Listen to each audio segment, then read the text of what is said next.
आज की प्रेस वार्ता में हिमाचल प्रदेश की कांग्रेस सरकार के 2.5 वर्ष के कुशासन में जो पर्यटन की दृष्टि से हिमाचल प्रदेश को बर्बाद करने की दिशा में कदम उठा रही है, उसको लेकर आज मैं आपसे कुछ विषयों को साझा करना चाह रहा हूं।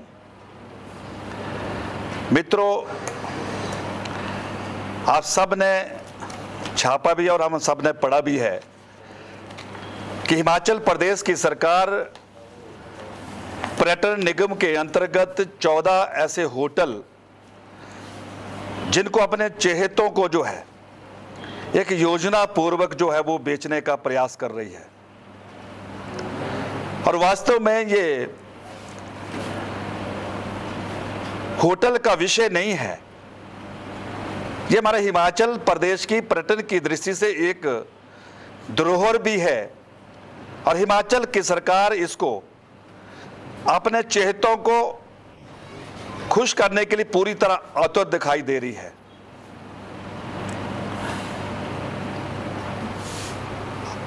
निश्चित तौर पर हिमाचल प्रदेश में इस कुशासन की चर्चा हर जुबान पे है कि जो सरकार पिछले 2.5 वर्ष के अपने शासन काल में 30,000 करोड़ से भी ज्यादा कर्ज में हिमाचल प्रदेश को डुबाने के बाद अब नया रास्ता पकड़ लिया है कि अब जो हमारे हिमाचल प्रदेश के पर्यटन के क्षेत्र में जो हमारे इस प्रकार के जो धरोहर से जुड़े हुए होटल है कि उनको भी हम जल्दी से जल्दी ठिकाने लगा दें।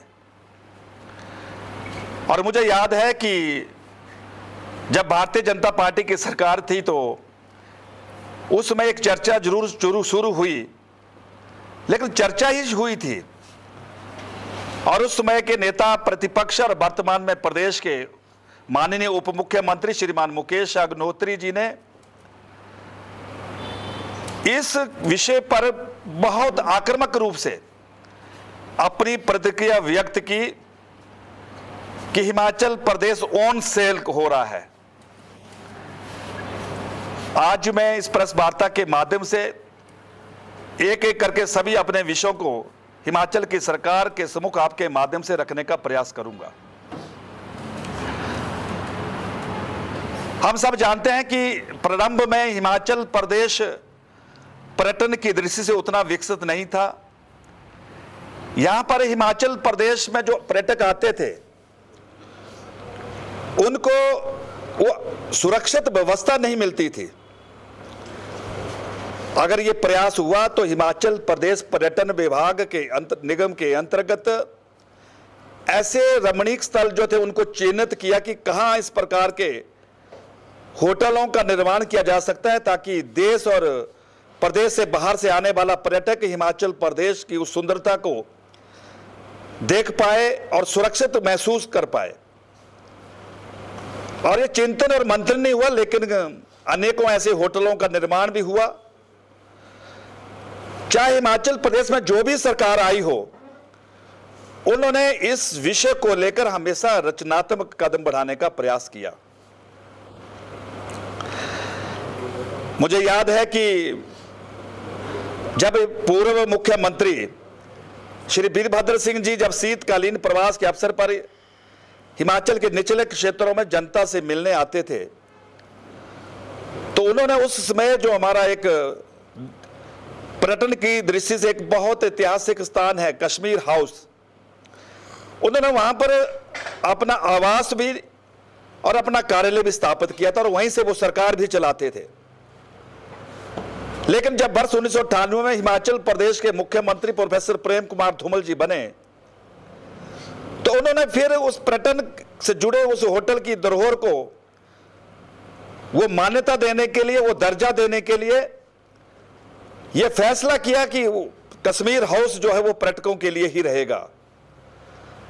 उसके महत्व को अगर समझने का प्रयास किया था तो प्रोफेसर प्रेम कुमार धूमल जी ने किया था। लेकिन आज जिस प्रकार से हिमाचल प्रदेश के दर्जनों से भी ज्यादा होटलों को किस मजबूरी में और किस योजना के तहत और किन को खुश करने के लिए, किसके इशारे पर यह हिमाचल प्रदेश की जनता कि समझ से परे का विषय है।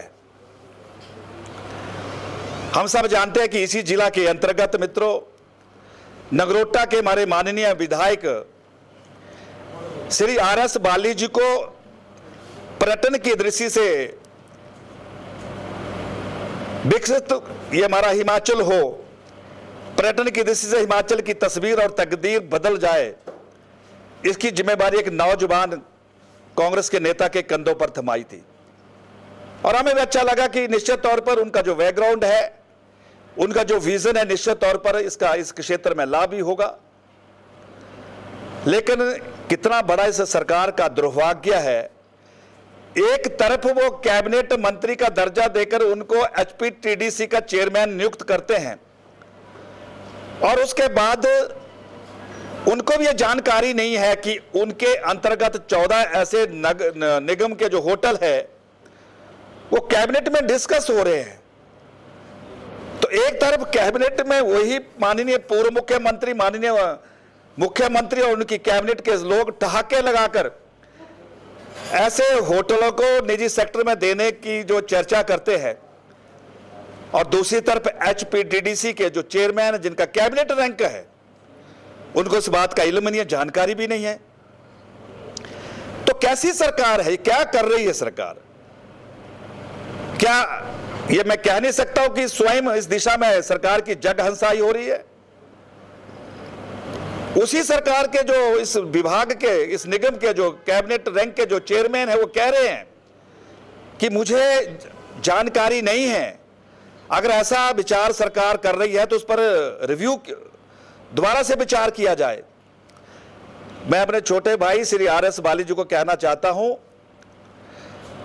कि ये गियर जो आप डाल दिया है अब रिवर्स गियर लगने वाला नहीं है, और सबको पता है कि इस प्रकार का जो निर्णय है वो किसी दबाव के कारण है, कहीं ना कहीं उनकी अच्छी चिंता जाहिर हुई है।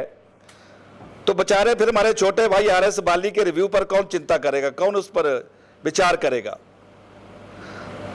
मित्रों, ये छोटा विषय नहीं है, बहुत बड़ा विषय है कि एक तरफ उस विभाग निगम के अध्यक्ष चेयरमैन ये कहते हैं कि हम 200 करोड़ रुपए का राजस्व हिमाचल प्रदेश के पर्यटन के क्षेत्र में हमें प्राप्त हो, इस दिशा में हम काम कर रहे हैं, और 100 करोड़ से ज्यादा राजस्व का जो एक टारगेट हमने पार भी कर लिया है। अगर 100 करोड़ से ज्यादा रेवेन्यू पर्यटन निगम ने प्राप्त किया है तो पर होटल को क्यों ठेके में दिया जा रहा है? यह प्रश्न है हिमाचल प्रदेश की सरकार से। अगर 100 करोड़ रुपए उसकी आमदन प्राप्त हुई है तो किस मजबूरी में और किसके दबाव में फिर इनको ठेके में दिया जा रहा है? प्राइवेट सेक्टर में चले गए तो इस कॉरपोरेशन में जो हमारे, चाहे वो नियमित है चाहे अनियमित तौर पर जो कर्मचारी है, वो बेरोजगारी की दृष्टि से वो दल दल के गड्ढे में जो है वो डूब जाएंगे, उनका जीवन संकट में आ जाएगा। और हिमाचल प्रदेश की सरकार ने जब इस दिशा में कदम उठाया था तो ये सोच करके जहां पर्यटकों के आकर्षण के लिए, उनकी सुरक्षा के लिए ये होटल काम करेंगे, वही स्थानीय जो लोग हैं उनको भी रोजगार मिलेगा।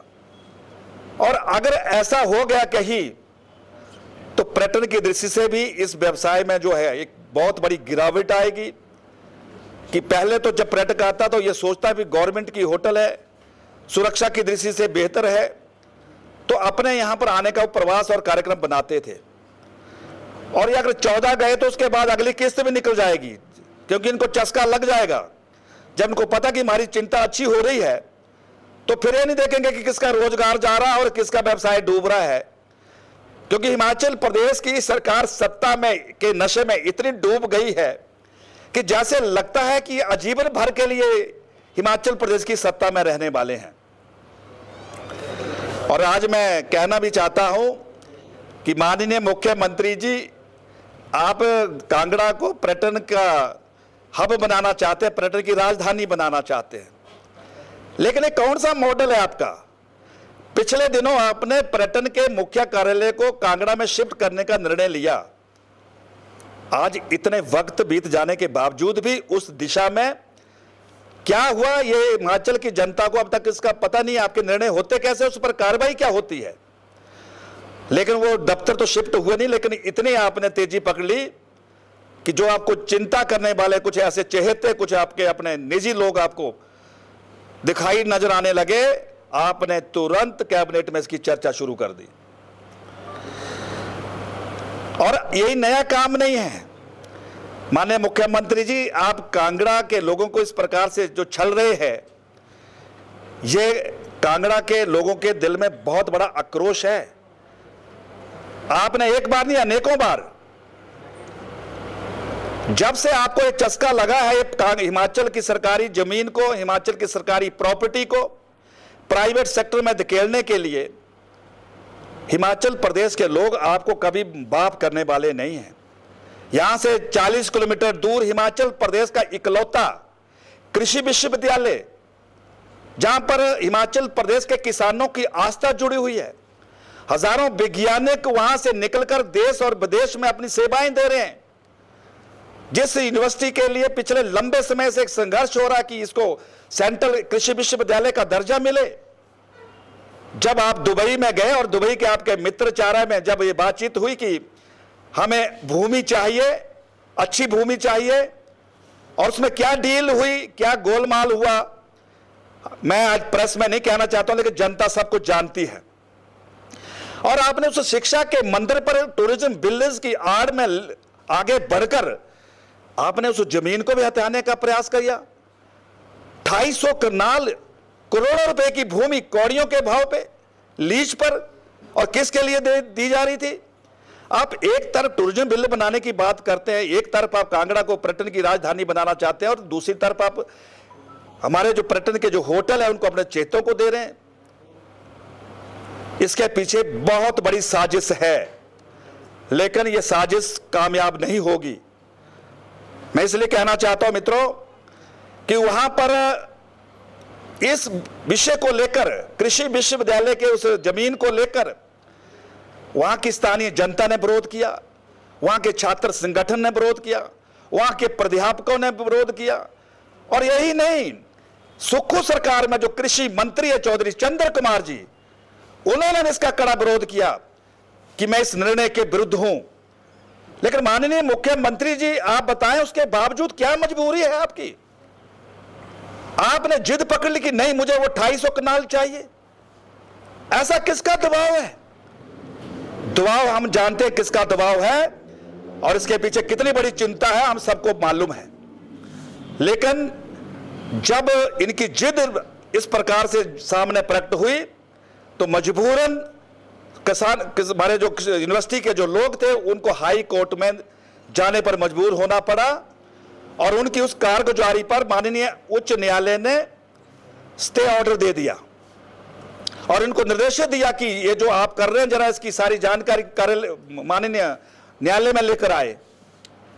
लेकिन इनकी तेजी देखिए, इनकी बुकलाहट देखिए।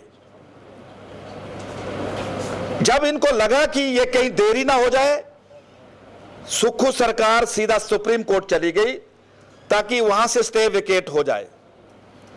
स्टे वेकेट हो जाएगा तो उसके बाद इनकी लॉटरी लग जाएगी।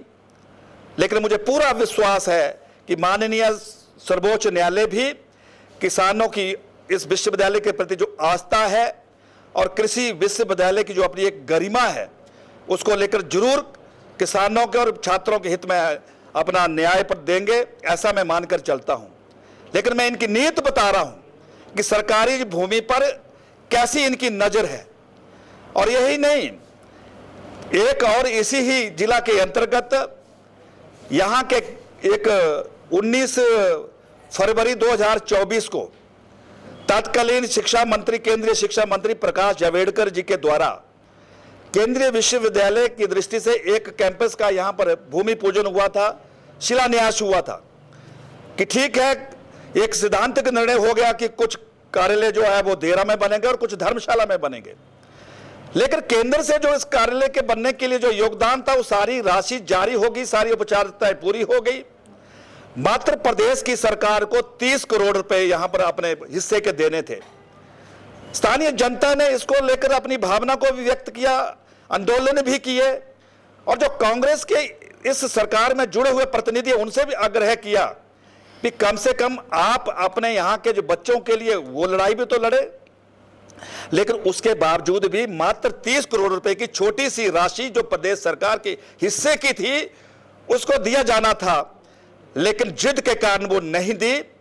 लेकिन मैं आज इस प्रेस वार्ता के माध्यम से स्पष्ट करना चाहता हूं कि मित्रों, ये सरकार की जो बुनियाद है ये झूठ की गारंटियों की आधार पर खड़ी हुई सरकार है।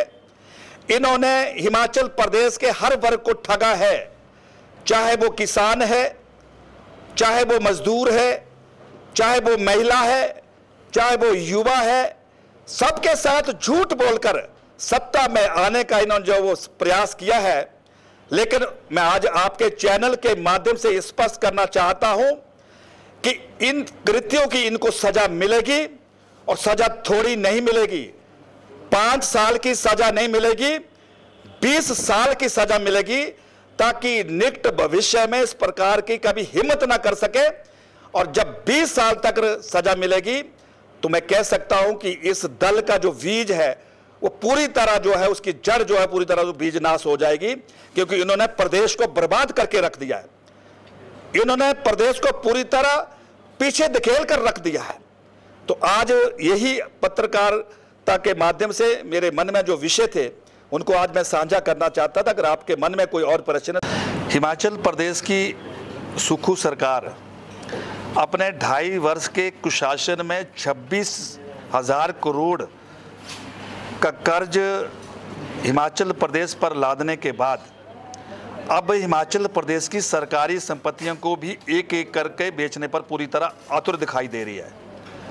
और आज उसी ही क्रम में मैं आपसे जो चर्चा कर रहा हूं कि किस प्रकार से हमारे हिमाचल प्रदेश टूरिज्म के 14 होटल जिन पर पूरी तरह नज़र लगा के बैठे हैं, और ये नज़र, इसके पीछे रहस्य क्या है वो सब जानते हैं। और अगर यही सिलसिला जारी रहा तो मुझे लगता है कि आने वाले समय में हमारे सरकारी इस प्रकार के जो संस्थान हैं वो कोई भी अछूता नहीं रहेगा।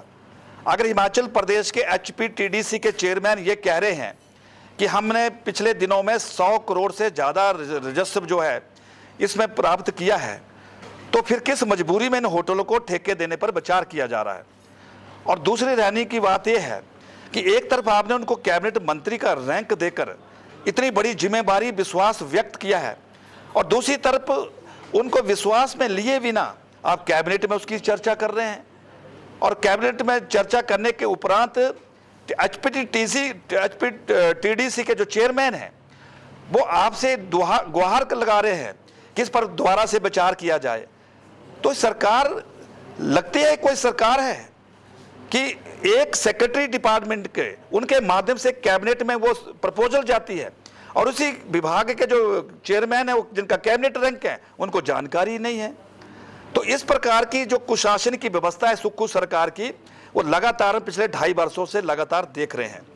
और मैं कहना चाहता हूं कि इन होटलों के पीछे मात्र आय ही नहीं एक मापदंड होना चाहिए, बल्कि हिमाचल प्रदेश की धरोहर भी है, और इसको संभालना, इसका संवर्धन करना यह हमारा फर्ज भी बनता है, हमारा दायित्व भी बनता है। लेकिन आने वाले समय में हम जब भी भगवान की कृपा से भारतीय जनता पार्टी को आशीर्वाद प्राप्त होगा तो एक एक सरकार के निर्णय का जो विचार किया जाएगा, ताकि हमारे हिमाचल प्रदेश के जो टूरिज्म में काम करने वाले जो कर्मचारी है उनका भी जो भविष्य खराब ना हो, बाहर से आने वाले टूरिस्ट जो है वो उनको भी हम सुरक्षित आवास सुविधा दे सके, और हिमाचल प्रदेश के इन होटलों को भी इनका भी जीर्णोद्धार करके हम इनको विकसित कर सके, जिसकी चिंता कांग्रेस को करनी चाहिए थी। देखो, किसी भी विषय पर एक अनौपचारिक चर्चा करना कोई कमजोरी नहीं हो सकती है, चर्चा करना उसी में ही परिणाम आते हैं। लेकिन हिमाचल प्रदेश की सरकार ने ये निर्णय नहीं किया था, लेकिन जैसे इस विचार और चर्चा की भनक कांग्रेस के मित्रों को लगी तो बड़े बड़े बयान उनके आज भी सुरक्षित है, और वही नेता अगर कैबिनेट में इसकी चर्चा करके ठहाके लगाएं तो मुझे लगता है कि फिर कथनी और करनी में बहुत बड़ा अंतर है। और ये जो कांगड़ा को पर्यटन राजधानी बनाने की जो ये बात कर रहे हैं, ये कांगड़ा की जनता को अभी भी मूर्ख बनाने का प्रयास कर रहे हैं। मैंने पहले कहा है, अब हमारे कांगड़ा के मंत्री, एक तरफ कृषि मंत्री जी कह रहे हैं कि ये निर्णय जो है वो मैं इसके विरुद्ध हूं, उसके बावजूद वो आतुर का उसको जबरदस्ती यूनिवर्सिटी की जमीन को लेने के लिए आतुर है। तो सरकार नाम की चीज है कोई? पर्यटन निगम के चेयरमैन कह रहे हैं कि ये निर्णय मेरे विश्वास से नहीं लिया गया है, कृषि मंत्री कह रहे हैं कि मैं इस निर्णय के साथ नहीं हूं, तो फिर कौन सी सरकार है? फिर इससे बड़ी सरकार की बेइज्जती और क्या हो सकती है? ये विषय है आज की चर्चा का।